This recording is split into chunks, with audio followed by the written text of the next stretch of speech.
Hello friends, how's it going? So, I'm not gonna lie to you.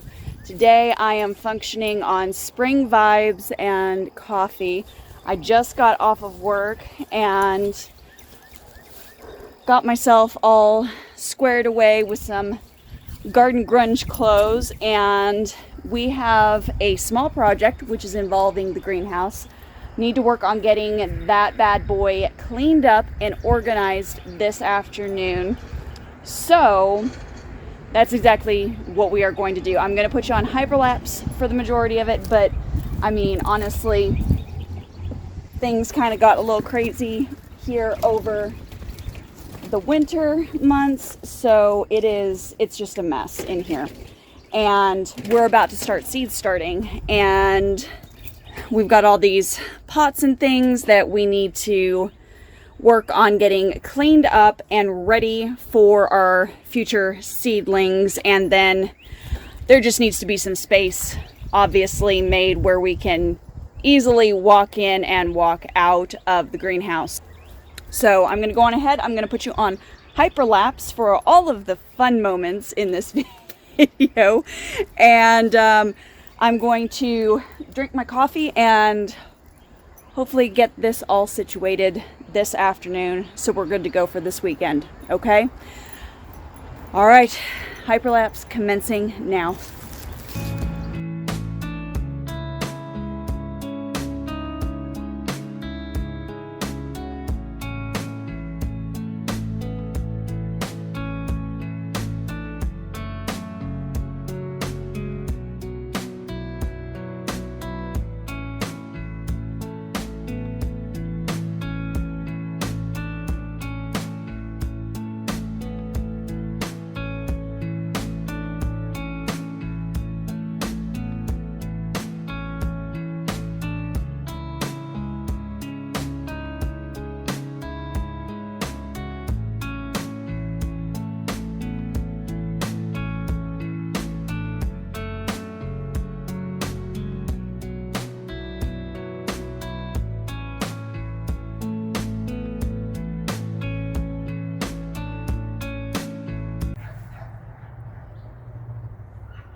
Okay, so that is the greenhouse completely cleaned out of everything that is unnecessary. The major unfortunate thing that happened in there is it evidently got hot enough inside that the domes that we purchased to go over the top of our seed trays, they warped and melted along the edges. Now I think we can still potentially use them. There's a few that weren't affected at all, but there were several that were pretty badly warped and skewed and all of that. So I'm not exactly sure what we're going to do, but this year we are starting quite a few less seeds, so I'm not overly concerned about needing them. And usually you only need the domes on there until the seedlings emerge and actually become seedlings. So once the seeds have germinated and started to push up the little seedlings, you take the dome off and then it's, you know, good to go from there. So don't actually use them for very long. And we are staggering some of our seedlings this year because there's just some things that pop up very quickly for us that we seed start, such as cucumbers. So we don't necessarily need to start the cucumbers when we start the peppers or tomatoes. So I think we'll be fine without the extra domes, I think. But let me go on ahead and show you a little bit closer up.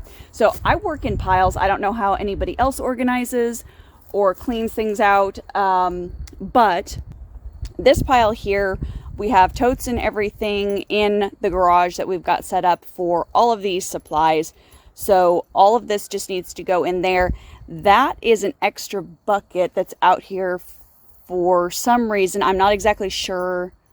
I don't remember what that bucket is out here for, but it could potentially be another worm farm. Trash bag, of course. I went on ahead and got rid of any like old used plastic that was broken and definitely not usable. But as you can see, we have space. Now, we have on our property mostly full sun, and once the sun hits up here at the peak, this greenhouse is in full sun, which is probably why these guys warped so badly. So as you can see, I've got at least 3 here that may not be real usable. We'll see what happens with that. So what I did is I shifted a lot of the things that we had over here to this side, since from here over in the greenhouse gets the majority of the sun throughout the day. So think of this as a little bit of a buffer and a blockade for our seedlings, because while seedlings do need sunlight and warmth to germinate, they don't need to roast and roast, which obviously if we have plastic that is warping and slightly looking a little melty actually in some locations, there's a good possibility that we could end up killing seedlings, and I do not want that to happen. So this side over here is going to act a little bit as a sun buffer, and we'll put all of our seedlings on this side over here. And as you can see, we do have battery operated fans in here, and I've had them on both sides. So I have one here and one here, but since we're going to be putting the seedlings over here, I'll probably move this guy over to the other side, because once the seedlings are up, they do need at least a little bit of a breeze to help strengthen the stems as they grow. So I'll go on ahead and I'll move that over, get some new batteries, put it into those probably this weekend sometime, and then we should be set to start our first round of seeds, which is primarily going to be peppers and tomatoes. Peppers especially because they just take a little bit longer to germinate and to grow on.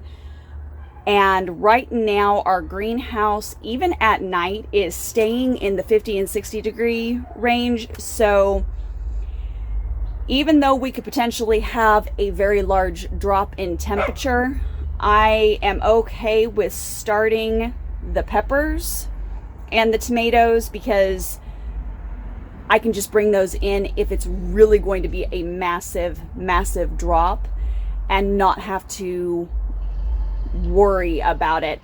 But overall, I should be able to leave these guys out here with it trending in the 50s at night.